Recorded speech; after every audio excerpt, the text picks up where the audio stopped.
kwa sababu Manchester inacheza dhidi ya Real Madrid.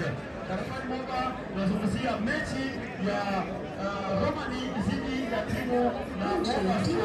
Lakini kama tunazungumzia kwenye nafasi ya uwanja mashabiki wako wengi kabisa, na tunapozungumzia kwenye nafasi nyingine naamini kwamba tunakuwa kila maana kusema kwamba mechi haijaanza bado, kwenye milimito kama kwenye dakika zinazokuja watu wengi watakuwa sana na watu wengi wanakuwa wanatamani kutazama kikweli, lakini tunaweza kukumbusha kwamba tunapatikana kwenye mwisho wa mwaka, na tunapozungumzia mwisho wa mwaka tunazungumzia the match relation, mechi ya management.